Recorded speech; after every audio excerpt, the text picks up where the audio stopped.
Hi friends, ನಾನು ಇವತ್ತು ರುಬ್ಬಿದ ಸಾಂಬಾರನ್ನು ಈರುಳ್ಳಿ ಮತ್ತು ಟೊಮೆಟೊ, ಕೊತ್ತಂಬರಿ, ಕರಿಬೇವು ರುಬ್ಬಿ ಅದರ ಜೊತೆಗೆ ಮಿಕ್ಸ್ ವೆಜಿಟೇಬಲನ್ನು ಹಾಕಿ ಸಾಂಬಾರನ್ನು ಮಾಡುತ್ತಿದ್ದೆ. ಇದು ಸಾಸಿವೆಯನ್ನು ಹಾಕಿ ಮತ್ತು ಅರಿಶಿಣವನ್ನು ಹಾಕಿದ್ದೇನೆ.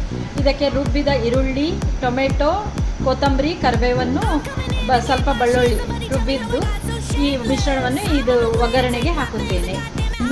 ಬೇಯಿಸಿಕೊಂಡ ಬೇಳೆಯನ್ನು ಚೆನ್ನಾಗಿ ಗಟ್ಟಿಸಬೇಕು. ಬೆಂದ ಬೇಳೆ, ಇದಕ್ಕೆ ಸ್ವಲ್ಪ ತೊಗರಿಬೇಳೆ ಮತ್ತು ಹೆಸರು ಬೇಳೆಯನ್ನು ಕೂಡ ಹಾಕಿದ್ದೇನೆ. ಇದಕ್ಕೆ ಬೇಯಿಸಿದ ತರಕಾರಿ ಹೋಳುಗಳನ್ನು ಗಜ್ರಿ, ಬೀನ್ಸು ಮತ್ತು ಬಟಾಟೆಯನ್ನು ಹಾಕಿದ್ದೇನೆ.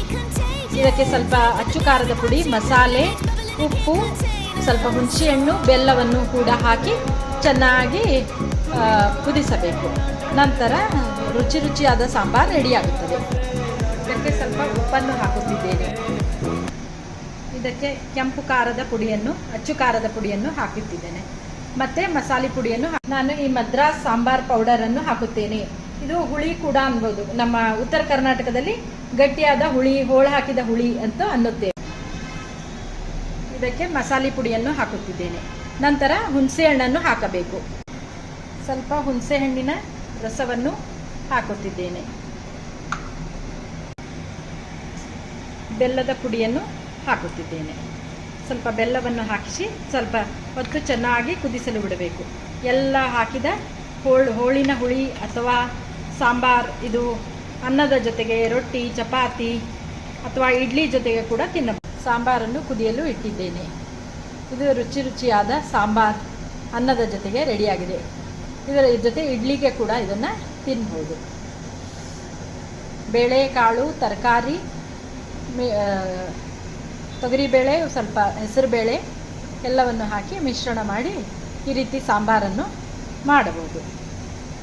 ಇದು ಚೆನ್ನಾಗಿ ಕುದಿಯುತ್ತಿರಬೇಕು. ಕುದ್ದ ನಂತರ ಸಾಂಬಾರು ಊಟದ ಜೊತೆಗೆ ರೆಡಿ ಮಾಡಿಕೊಳ್ಳಬೇಕು.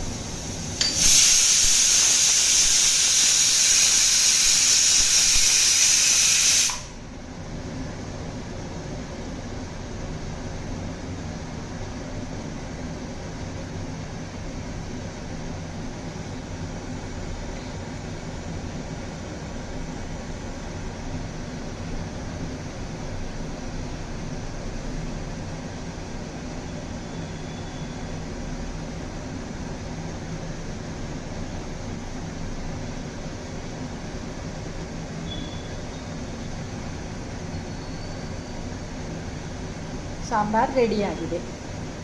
ಬಿಸಿ ಬಿಸಿಯಾಗಿ ಅನ್ನದ ಜೊತೆ ಸರ್ವ್ ಮಾಡಬಹುದು.